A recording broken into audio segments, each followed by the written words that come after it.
বিভিন্ন ধর্মগ্রন্থের বিজ্ঞান। কিছুদিন আগে আমরা কয়েকজন বসেছিলাম এই যে বিভিন্ন ধর্মগ্রন্থের বিজ্ঞান বা ধর্মের যে বিজ্ঞানময় সেটা নিয়ে আলোচনা করছিলাম।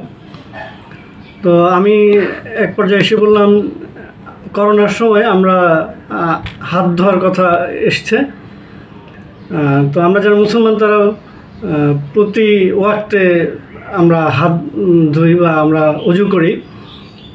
সেক্ষেত্রে এটা একটা পরিষ্কার পরিচ্ছন্নতার জন্য ভালো বিষয়। এ পর্যায়ে আমার এক হিন্দু বন্ধু বললেন তাদের ধর্মগ্রন্থ বিজ্ঞান আছে। আমি বললাম কেমন? সে বলল, এই করোনার সময়ই যখন কোয়ারেন্টাইনের কথা বলা হয়েছে, অর্থ হচ্ছে যে ঘরের মধ্যেই থাকো, এখান থেকে বের হয়েও না, বেশি বের হয়েও না। তখন তিনি বললেন, রাম যখন সীতাকে একটি বৃত্ত এঁকে দিয়ে বলছিলেন যে এই বৃত্তের বাইরে তুমি যাবে না, তাহলে তোমার বিপদ হবে। তো সেটা এই কোয়ারেন্টাইন সিস্টেমটাও সে হাজার হাজার বছর আগে হিন্দু ধর্মে ছিল। তিনি আবার বললেন, এই যে আমরা থার্মোমিটার ব্যবহার করি বগলতলায় জল মাপার জন্য, এটিও হিন্দু ধর্মে আছে। আমি বললাম কেমন?